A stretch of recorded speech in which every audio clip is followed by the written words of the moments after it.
Ebele boguya, ebele bogu yirokula, ebele alikuna kuna linya. Ebele alikuna yo jawako kubli. Diaspora USA, Diaspora France.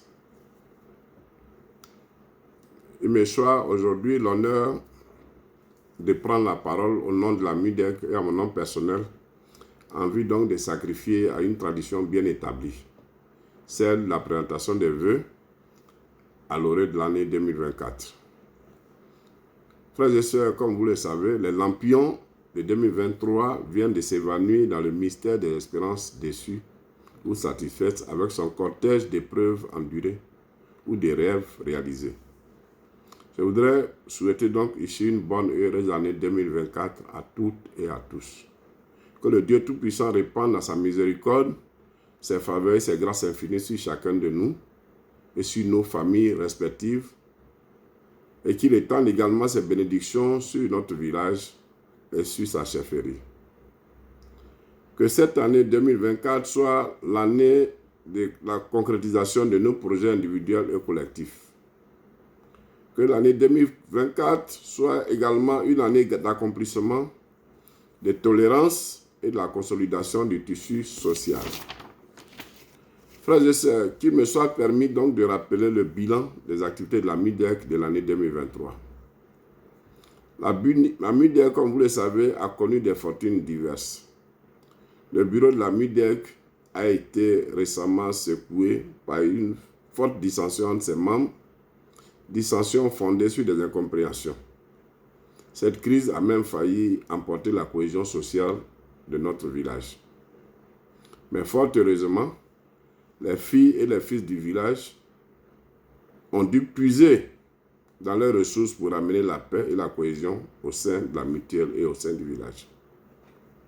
C'est le lieu ici de remercier tous ceux qui ont œuvré dans l'ombre ou de façon ouverte pour trouver une issue heureuse à cette crise.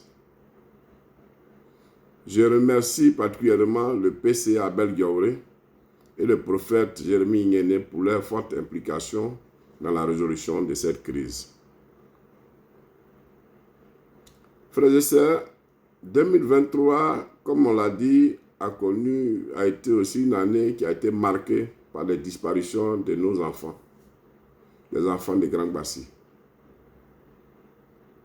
Dans le plus illustre ici reste Nagué Timothée, qui a été tragiquement arraché à notre affection alors qu'il rentrait d'une cérémonie funéraire d'un fils du village. Frères et sœurs, en dépit de ces soubresauts, la mutuelle n'a pas cessé de fonctionner. Elle a d'ailleurs poursuivi ses activités. Ainsi, les travaux du futur centre de santé rural de Grand Bassi ont démarré et se sont même intensifiés. À ce jour, les travaux de la charpente de la toiture sont en cours de réalisation. Autre point, l'activité de la MUDEC. Ayant donc constaté l'inertie du bureau du comité de gestion, le président de la MUDEC a procédé à la restructuration du dit comité à travers la nomination d'un président intérimaire à la personne de Dr Denis Zéphirin, Dr Mila.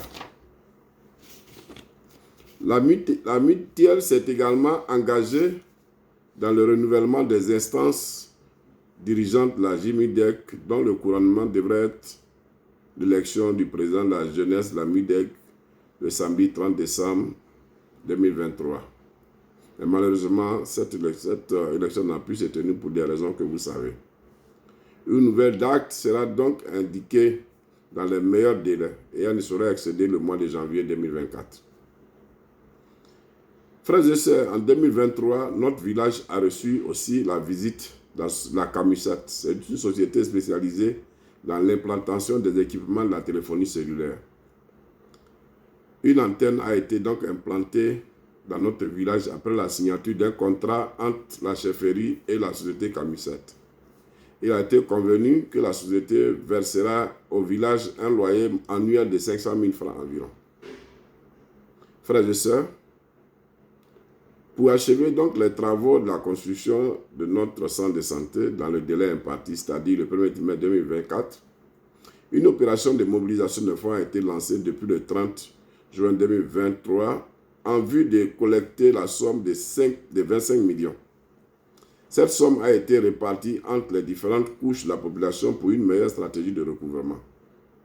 Ainsi, la diaspora Europe et la diaspora USA ont été sollicitées à hauteur de 5 millions de francs chacune et les populations résidentes à hauteur de 15 millions. À la date du 31 décembre 2023, la MIDEC a récolté la somme de 4 808 000, soit un taux de recouvrement de 19,32%. Mais il est à noter que les diasporas et la jeunesse de Grand Bassi n'ont pas contribué à la collecte de cette somme.